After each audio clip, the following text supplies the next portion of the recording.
Welcome to Quality Coaching Academy.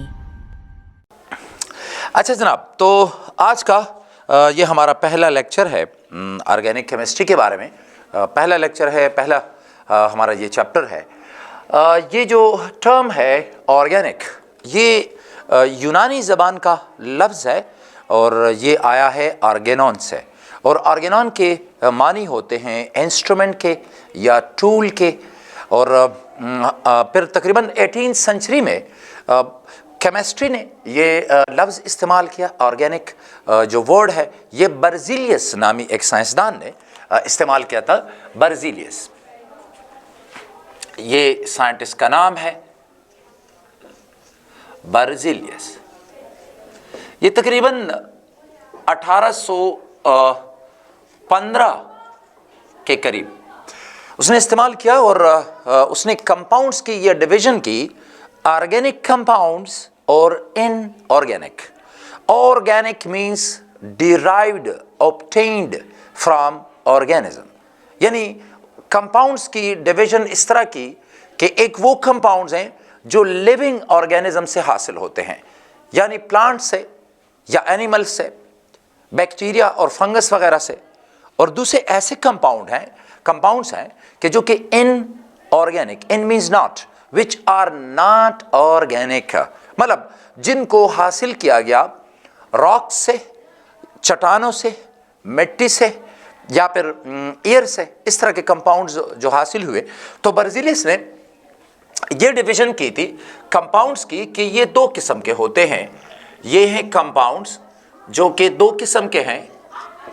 एक जिनको हम कहते हैं ऑर्गेनिक, यानी उसने ये डिवीज़न की थी बर्ज़िलियस ने ऑर्गेनिक कंपाउंड्स, शॉर्ट वर्ड्स में, कि जिनको हासिल किया जाता है लिविंग ऑर्गेनिज्म से, ये है ऑब्टेन्ड फ्रॉम ऑर्गेनिजम्स, जिसे जानदारों से हासिल किया गया या हासिल किया जाता है। मिसाल के तौर पे प्लांट्स होते हैं, पौधे हैं, या जानवर हैं, एनिमल्स हैं, फंगस है, एल्जीज हैं, ये वाले। और दूसरे बर्ज़िलियस ने कहा कि जो कि इनऑर्गेनिक है, इनऑर्गेनिक, और लफ्जी मतलब इन आप जानते हैं मतलब होता है नॉट ऑर्गेनिक, यानी not obtained from living organism, यानी आप कह सकते हैं कि they are obtained from non living sources. ये obtained from non living sources,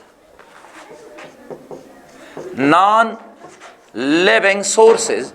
और नॉन लिविंग सोर्सेज मिसाल के तौर पे मिट्टी है, क्ले है, रॉक से चट्टाने हैं, या इस तरह। तो ये है फ्रॉम ऑर्गेनिजम्स, यानी ऑर्गेनिज्म इस तरह है, लाइक फॉर एग्जांपल प्लांट्स हैं, इनसे हासिल हुए, ये है एनिमल्स एटसेट्रा। और ये नॉन लिविंग सोर्सेज से हासिल हुए, मिसाल के तौर पे आप ले सकते हैं मिट्टी, क्ले वगैरह, रॉक्स हो गए, चट्टाने हो गई हैं, इस तरह एटसेट्रा, और भी हैं। तो ये एक पुरानी एक डिवीज़न की गई थी और इसी बुनियाद पे बर्ज़िलियस ने कहा कि ये जो कंपाउंड्स हैं जो लिविंग ऑर्गेनिज्म से हासिल होते हैं, ये यहाँ पर नहीं पाए जाते, नॉन लिविंग सोर्सेज में नहीं पाए जाते। तो एक थ्योरी की बुनियाद पड़ी बर्ज़िलियस ने दी थी और उस थ्योरी को कहा गया वाइटल फोर्स थ्योरी। वाइटल इस लफ्ज़ का मतलब आप जानते हैं कि बहुत अहम मानों में, मतलब बहुत इम्पोर्टेंट। वाइटल फोर्स एक बड़ा इम्पोर्टेंट एक फोर्स है जिसकी प्रेजेंस होगी तो ये कंपाउंड्स बनेंगे। तो थ्योरी जो थी वाइटल फोर्स थ्योरी के मुताबिक ऑर्गेनिक कंपाउंड्स बनाने के लिए किसी बड़े इम्पोर्टेंट सोर्स की ज़रूरत है, और वो जो इम्पोर्टेंट फोर्स है या सोर्स है, जो मैकेनिज्म है, वो चूंकि बीकर में, टेस्ट ट्यूब में नहीं है, तो लिहाजा ऑर्गेनिक कंपाउंड टेस्ट ट्यूब में, बीकर में यानी लेबॉर्ट्री में नहीं बनते। तो जो वाइटल फोर्स थ्योरी थी वो कुछ इस तरह आई। वाइटल फोर्स थ्योरी की ये बुनियाद पड़ी थी, यानी आप कह सकते हैं कि production of organic compounds that requires some vital force which is only present in living organism. That's why organic compounds cannot be produced in the laboratory. लेकिन हुआ ये कि एक साइंटिस्ट आया, बर्जिलियस ने तो ये वाली बात कर दी थी, एक साइंटिस्ट आया फ्रेडरिक वुलर 1815। फ्रेडरिक वुलर ने फिर इस थ्योरी का खात्मा किया। यह है फ्रेडरिक वुलर, और फ्रेडरिक वुलर ने सिंपल 1828 में एक इनऑर्गेनिक कंपाउंड को सिंपली हीट किया और इस तरह ऑर्गेनिक कंपाउंड बना। और जो इनऑर्गेनिक कंपाउंड था वो था एमोनियम साइनेट। सो देखिए ये एक कंपाउंड है एमोनियम। फ्रेडरिक वुलर ने एमोनियम साइनेट लिया और इसको पानी में डिसॉल्व किया। ये सॉल्यूशन है और इस सॉल्यूशन को सिंपली उसने एवापोरेट किया, हीट किया, और देखिएगा कि ये एक ऑर्गेनिक कंपाउंड बन गया है। ये है, इस कंपाउंड को हम कहते हैं एमोनियम साइनेट। एमोनियम साइनेट जो कि इनऑर्गेनिक है, जबकि ये जो कंपाउंड है ये है यूरिया, और यूरिया जो है ये एक ऑर्गेनिक कंपाउंड है। सो गोया पहली मर्तबा आप देख सकते हैं कि एक इनऑर्गेनिक कंपाउंड को ऑर्गेनिक में कन्वर्ट किया गया। तो इससे क्या नतीजा निकलता है कि ये जो थ्योरी थी वाइटल फोर्स थ्योरी, कि ऑर्गेनिक कंपाउंड्स को बनाने के लिए किसी वाइटल फोर्स की ज़रूरत है जो सिर्फ लिविंग ऑर्गेनिज्म में है।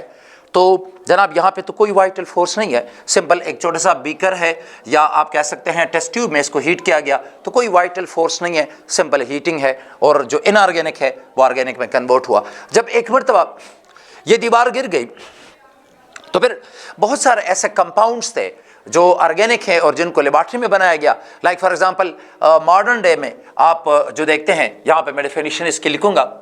मॉडर्न डे में आप देख सकते हैं कि यूरिया जो है वो इन दो कंपाउंड्स के मिलाप से बनता है, एमोनिया प्लस कार्बन डाइऑक्साइड, तो प्रोडक्ट बनता है यूरिया।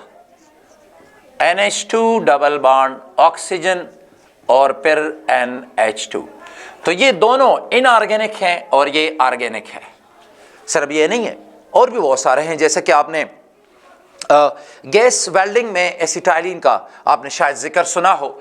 तो ये है कैल्शियम कार्बाइड, कैल्शियम कार्बाइड, और इसको सिंपली पानी में डालें तो you will get acetylene gas.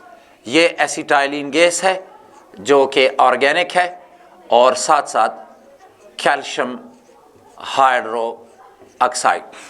तो देखिए कि इस वक्त ये भी इनऑर्गेनिक है, ये भी इनऑर्गेनिक है, लेकिन इस साइड पे ये भी ऑर्गेनिक है और ये भी ऑर्गेनिक है। इन द सेम वे यहाँ पे ये इनऑर्गेनिक है और ऑर्गेनिक। तो ये वाली बात ख़त्म हो गई कि जो वर्डिंग थी वो इस तरह थी कि production of organic compounds require some vital force, जो कि सिर्फ मौजूद है जिंदा जानवरों में, मतलब जानवरों में या पौधों में, मतलब जिंदा अजसाम में, ऑर्गेनिजम्स में। तो फ्रेडरिक वुलर ने इस बात का खात्मा कर दिया कि no such thing as vital force is required. Organic compound को सिंपली प्रिपेयर किया जा सकता है लेबॉरेटरी में। हम एक डेफिनेशन इसकी कर सकते हैं। पहले तो ये थी ना कि जो कंपाउंड्स हासिल हुए लिविंग ऑर्गेनिज्म से दे आर ऑर्गेनिक, और जो नॉन लिविंग थिंग्स से हासिल हुए दे आर इनऑर्गेनिक। लेकिन अब डेफिनेशन चेंज हुई कि मैं जब ये वाली जो बाउंड्री थी, मतलब ये जो दीवार थी, जब ये गिर गई वाइटल फोर्स वाली, तो एक और डेफिनेशन की ज़रूरत पड़ी। और जो कंपाउंड्स थे ऑर्गेनिक, उनमें एक कॉमन चीज़ देखी गई। कॉमन चीज़ तमाम जो ऑर्गेनिक कंपाउंड्स हैं तो उनमें जो कॉमन चीज़ है वो है कार्बन कंटेनिंग। तो एक और डेफिनेशन आई कि study of carbon containing compounds. लेकिन ऐसा है कि कुछ कंपाउंड्स ऐसे हैं कि जिनमें कार्बन तो है, लेकिन उनका जो केमिकल बिहेवियर है, मतलब जो रिएक्शंस हैं, तो वो मतलब इनऑर्गेनिक की तरह हैं। तो उन कंपाउंड्स को गो के उनमें कार्बन है, लेकिन उनको इनऑर्गेनिक कंसिडर किया जाता है। लाइक फॉर एग्जांपल हम बात कर सकते हैं कि जो पहली जो डेफिनेशन है कि carbon containing but still inorganic, वो मैंने यानी यहां पे तो हम बात कर सकते हैं ना कि ये है study of carbon containing compounds, study of carbon containing compounds, ये हम बात कर सकते हैं। लेकिन ये है कि याद रखें कि दे कंटेन कार्बन, यानी आप कह सकते हैं कि study of carbon containing compounds except these compounds. तो देखें, these compounds they contain carbon but still ये जो है इनऑर्गेनिक है। अच्छा, अब ये कैसे है कि कार्बन है लेकिन स्टिल ये इनऑर्गेनिक काउंट होते हैं? याद रखिएगा कि इनका जो केमिकल बिहेवियर है, जो इनके केमिकल रिएक्शंस हैं, तो वो इनऑर्गेनिक कंपाउंड्स की तरह होते हैं। मिसाल के तौर पे जो इसमें इस कैटेगरी में जो आते हैं, तो याद रखिएगा सबसे पहले हैं oxides of carbon, oxides of carbon. मिसाल के तौर पे आप इसमें ले सकते हैं कार्बन मोनोऑक्साइड, कार्बन डाइऑक्साइड और वगैरह। कार्बन मोनोऑक्साइड, कार्बन डाइऑक्साइड, इनमें गो कि कार्बन है लेकिन ये इनऑर्गेनिक है, बिकॉज इनका बिहेवियर इनऑर्गेनिक, केमिकल बिहेवियर इनका इनऑर्गेनिक कंपाउंड्स की तरह है। इसी तरह आप ले सकते हैं जो साइनाइड्स हैं, साइनाइड्स यानी ऐसे कंपाउंड्स जहां पर ये ग्रुप मौजूद है, Cn नेगेटिव साइनाइड्स हैं। फॉर एग्जांपल आप ले सकते हैं सोडियम साइनाइड, और भी हो सकते हैं पोटाशियम साइनाइड, एमोनियम साइनाइड वगैरह वगैरह। तो ये हो गए ऑक्साइड्स ऑफ कार्बन। फिर हमारे पास है साइनाइड्स, और नेक्स्ट जो है हमारे पास आते हैं कार्बाइड्स। कार्बाइड्स मसलन आप फेमस कार्बाइड ले लें, CaC2, कैल्शियम कार्बाइड जिसे हम कहते हैं, और जिसे आप कार्बेट कहते हैं, और जिसको ये जो आर्टिफिशियल राइपनिंग है ऑफ द फ्रूट्स, बनाना वगैरह, तो उसके करेट वगैरह में डाल लेते हैं। और तो ये है कैल्शियम कार्बाइड। ये भी है एल्यूमिनियम कार्बाइड, आप लिख सकते हैं फॉर एग्जांपल Al4C3, ये कार्बाइड्स हैं।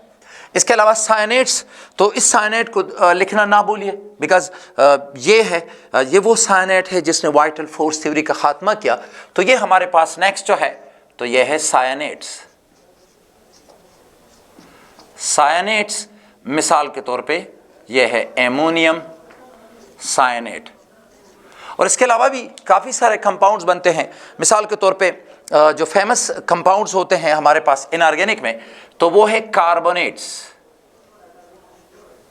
कार्बोनेट्स ऐसे कंपाउंड्स कि जिनमें CO3 आयन होता है। मिसाल के तौर पे आप मार्बल को ले लें, मार्बल जो होता है जो फर्श वगैरह में लगाते हैं, कैल्शियम कार्बोनेट आप ले लें, वॉशिंग सोडा सोडियम कार्बोनेट, आप बेकिंग सोडा ले लें फॉर एग्जांपल।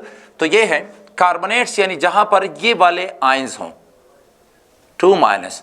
फॉर एग्जांपल आप ले सकते हैं कैल्शियम कार्बोनेट। तो देखिए अब तक ऑक्साइड्स ऑफ कार्बन, साथ साथ सल्फाइड्स भी होते हैं कार्बन के, साइनाइड्स, कार्बाइड्स, साइनेट्स, कार्बोनेट्स। इसके अलावा बाइकार्बोनेट भी याद रखिएगा, बाइकार्बोनेट्स यानी HCO3 और आप लिख सकते हैं बेकिंग सोडा। तो ये और इस तरह और भी कंपाउंड्स हैं कि जिनमें कार्बन है। तो एक ये डेफिनेशन जो हमने की थी कि study of carbon containing compounds except, तो एक्सेप्ट में हमने ये लिख दिया है कि except oxides of carbon, cyanides, cyanates, इस तरह कार्बाइड्स आप ले सकते हैं, इस तरह आप ले सकते हैं कार्बोनेट्स, बाइकार्बोनेट्स और ये वाले सारे कंपाउंड। तो अब एक और डेफिनेशन की ज़रूरत पड़ी, और वो ये थी कि ऐसी डेफिनेशन हो जिसमें तमाम ऑर्गेनिक को इंक्लूड किया जाए। फॉर एग्जांपल इससे ज़्यादा जो अच्छी डेफिनेशन आती है वो ये है कि देखिए, बाइनरी कंपाउंड्स, दो एलिमेंट्स जब मिलते हैं जो कंपाउंड बनाते हैं उसको कहते हैं बाइनरी कंपाउंड। अब जो कार्बन के कंपाउंड्स हैं हाइड्रोजन के साथ, तो वो कहलाते हैं हाइड्रोकार्बन्स। तो जो ऑर्गेनिक कंपाउंड्स है, हाइड्रोकार्बन ऑर्गेनिक हैं, बेसिक ऑर्गेनिक कंपाउंड्स हैं, और इनसे जो आप बनाते हैं उनको भी ऑर्गेनिक कहते हैं। सो एक और डेफिनेशन आई कि ऑर्गेनिक कंपाउंड्स क्या हैं, स्टडी ऑर्गेनिक केमिस्ट्री क्या है, ये स्टडी है हाइड्रोकार्बन्स की, यानी compounds of carbon and hydrogen. तो study of hydrocarbons and their derivatives. तो ये वाली बात की जा सकती है, ये है study of hydrocarbons and their derivatives. Study of hydrocarbons and their derivatives, यानी ऐसे कंपाउंड्स के जिनमें मौजूद हो carbon and hydrogen only, they are called hydrocarbons. और फिर इन हाइड्रोकार्बन से जो आप हासिल करेंगे डेरिवेटिव्स। फॉर एग्जांपल देखिए, एक एग्जांपल आपको दूं, मिसाल के तौर पे ये कार्बन है, अगर इसके साथ आपने लगा दिए हैं 4 हाइड्रोजन, ये बन गया है हाइड्रोकार्बन, मतलब सिंपलेस्ट हाइड्रोकार्बन है जिसको हम कहते हैं मीथेन। अब अगर ये भी ऑर्गेनिक है और इससे आप जो हासिल करेंगे कैसे, लाइक ये देखिएगा कि हम अगर इस एक हाइड्रोजन को हटा दें, लेट्स से हमने 1 क्लोरीन लगाया, ये मिथाइल क्लोराइड बना। ये भी ये हाइड्रोकार्बन है, ये ऑर्गेनिक है, और ये हाइड्रोकार्बन का डेरिवेटिव है, उसी से हमने बनाया, तो ये भी ऑर्गेनिक है। और इसी तरह अगर आप दूसरे हाइड्रोजन को रिप्लेस करें, आप तीसरे को रिप्लेस करें, जैसा कि देखिएगा कि इस कंपाउंड में मैंने 2 हाइड्रोजन रिप्लेस किए, मिथाइलिन क्लोराइड बना, methane, methyl chloride, methylene chloride. तो ये हमारे पास है हाइड्रोकार्बन, जिसको हम कहते हैं हाइड्रोकार्बन। और ये और ऑनवर्ड, यानी आप एक और हाइड्रोजन को रिप्लेस करें, फिर आप चारों को रिप्लेस करें, तो आपके पास बन जाते हैं CHCl3 यानी क्लोरोफॉर्म, और CCl4 कार्बन टेट्राक्लोराइड। ये इसके डेरिवेटिव्स कहलाते हैं। अच्छा, तो अब यहाँ पे बात है कि अगर ये वाले कंपाउंड जो हैं ये इनऑर्गेनिक हैं, तो जनरल क्या हो सकता है। देखिए, जनरल सिंपल सी बात है, ये लाइन है, डिस्टिंक्शन है, ये ऑर्गेनिक, ये इनऑर्गेनिक। तो आप जरा एज ए होल ग्रुप को देखिए, ऑर्गेनिक तो कार्बन कंटेनिंग, इनऑर्गेनिक कार्बन में और में नॉट बी देयर, ठीक है जी। दूसरी बात यह है कि ऑर्गेनिक है तो इनके majority of the reaction slow reaction होते हैं, इनऑर्गेनिक के फास्ट रिएक्शन होते हैं। थर्ड एक बात है कि ऑर्गेनिक है तो अगर आप इसे हीट करते हैं तो ये बड़ा जल्दी डिकम्पोज होते हैं, क्योंकि ज़्यादातर ऑर्गेनिक में बॉन्ड जो होते हैं वो कार्बन कार्बन बॉन्ड है और कार्बन हाइड्रोजन बॉन्ड है, जो कि अराउंड 250 और अप टू 300-350 तक, तो ये टूट जाते हैं। तो हम कह सकते हैं कि ऑर्गेनिक है they decompose at low temperature, और जो इनऑर्गेनिक है they will decompose at very high temperature, यानी 800, 900, 1000, 1100 डिग्री सेंटीग्रेड, इस तरह का टेम्परेचर दरकार होगा। ऑर्गेनिक वोलेटाइल होते हैं, इनऑर्गेनिक जो है वो नॉन वोलेटाइल होते हैं। सो ओवरऑल हम बात कर सकते हैं कि ऑर्गेनिक कंपाउंड में कार्बन होगा, स्लो रिएक्शंस होंगे, लो टेम्परेचर पर डिकम्पोज होंगे, और इसके अलावा वो वोलेटाइल होते हैं।